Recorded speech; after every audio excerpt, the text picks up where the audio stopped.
जैसे जैसे तापमान बढ़ता है वैसे वैसे पशुओं और पशुपालक दोनों की परेशानियां भी बढ़ने लगती हैं। हीट स्ट्रोक जो कि पशुओं के लिए बहुत बार जानलेवा होता है, उससे पशु की बचाव कैसे की जाए और क्या करें ताकि दूध का उत्पादन कम ना हो। जब बात आती है मौसम के अनुकूल पशुओं को स्वस्थ और उच्च उत्पादन पर बनाए रखने की, तो मुख्य तौर पे हम 4 बातों पर ध्यान देते हैं। पहला फूड यानी कि चारा, दूसरा शेल्टर यानी कि पशुओं का आवास, तीसरा है एनवायरनमेंट यानी कि वातावरण और चौथा है हेल्थ यानी कि पशुओं का स्वास्थ्य। देखिए, सबसे पहले समझते हैं कि ज़्यादा तापमान होने के कारण पशुओं को कौन-कौन सी परेशानियों का सामना करना पड़ता है। तो जैसे-जैसे वातावरण का तापमान बढ़ता है, वैसे-वैसे पशु का जो इंटरनल स्ट्रेस है, वो भी बढ़ने लगता है, जिसके कारण जो दूध का उत्पादन है, वो सबसे पहले प्रभावित होता है। दूध का उत्पादन गिर जाता है। इसके साथ-साथ जो प्रजनन क्षमता है पशुओं की, वो कम हो जाती है। बहुत सारे केसेस में तो अर्ली काल्विंग देखने को मिलती है। अगर पशु गाभिन है, तो समय से पहले बच्चा गिरा देता है, गर्मी के कारण। इसके साथ-साथ जो भूख है पशु की, उसमें भी कमी देखने को मिलती है, कम चारा खाता है। और ऑब्वियस सी बात है कि अगर चारा कम खा रहा है तो दूध उत्पादन में और उसके जो बॉडी स्कोर है उसमें भी कमी आएगी। और अगर मामला एकदम गंभीर है तो बहुत सारे केसेस में जो होता है पशु की मौत भी हो जाती है। लेकिन जो ये 40 डिग्री का बैरियर है, इसको पार करने के बाद हर एक पशु जो होता है, हर एक जो डेयरी एनिमल है, वो स्ट्रेस में आना चालू कर देता है। आप इसको ग्राफ के मदद से समझ सकते हैं कि देखिए, जैसे-जैसे तापमान ऊपर की तरफ जा रहा है, पशु धीरे-धीरे स्ट्रेस की तरफ बढ़ते चला जा रहा है और 40 डिग्री का जो पायदान है, इसको पार करते हर एक पशु जो है वो स्ट्रेस में आना चालू कर देता है। सबसे पहले जैसे ही तापमान बढ़ना चालू होता है तो पशु की सांस की जो गति है वो बढ़ जाती है।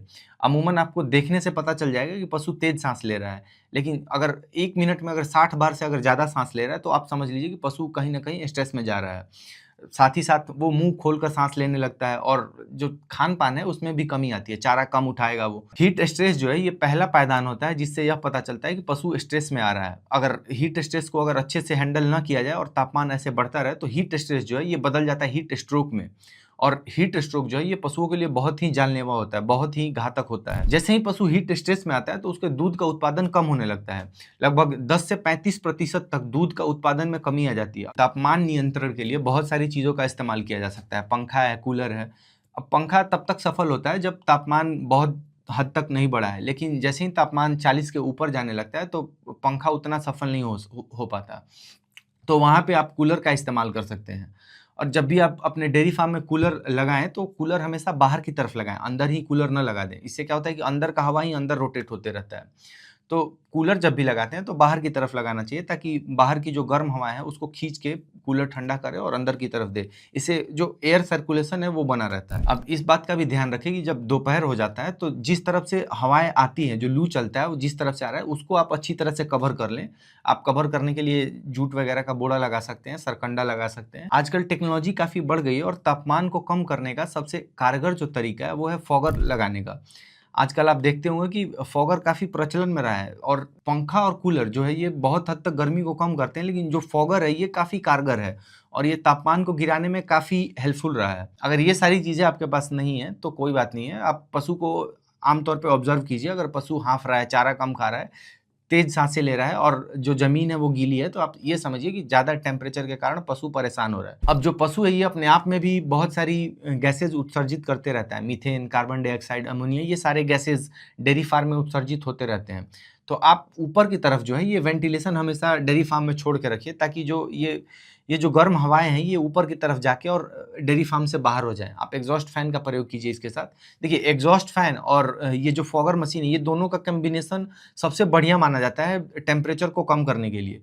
तो ऊपर की तरफ आप एग्ज़ॉस्ट फैन लगाइए और आप ये जो फॉगर है इसका इस्तेमाल कीजिए ताकि दोनों तरह से आप जो टेम्परेचर है इसको अच्छे से कंट्रोल कर पाएँ। अब इस बात का भी अगर आप ध्यान रखिए कि जो अगर आपका छप्पर टीन का बना हुआ है, तो टीन जो होता है ये गर्मी को जल्दी अवशोषित करता है और जल्दी गर्म हो जाता है और जो हीट है ऊपर ऊपर से नीचे की तरफ ट्रांसफ़र होने लगता है। तो इस बात का भी ख्याल रखिए कि अगर आपका छप्पर टीन का बना हुआ है तो आप उसको अच्छे से कवर करके रखिए।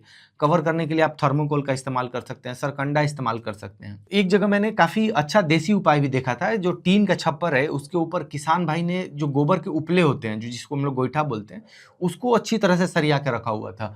तो इससे जो गोबर होता है ये इंसुलेटर का काम करता है, ये हीट को अपने अंदर ऑब्जॉर्व करके रखता है। तो इस तरह के कुछ देसी जुगाड़ भी आप इस्तेमाल कर सकते हैं। कुछ और सावधानियां जो आपको बरतनी चाहिए, पशु को दिन में आप पशु को अपने शेड में बांध के रखें, खुले जगह में, जो खुली जो धूप है उसमें ना बांधे। और रात में क्या होता है कि तापमान गिर जाता है, तो अगर रात में अच्छी हवा चल रही है तो आप पशु को बाहर बांध दीजिए और दिन में जो है वो पशु को अंदर रखिए। गर्मी के दिनों में है जो आपको चारा देते समय भी सावधानी बरतनी है, क्योंकि गर्मी के कारण जो है पशु चारा कम खाता है।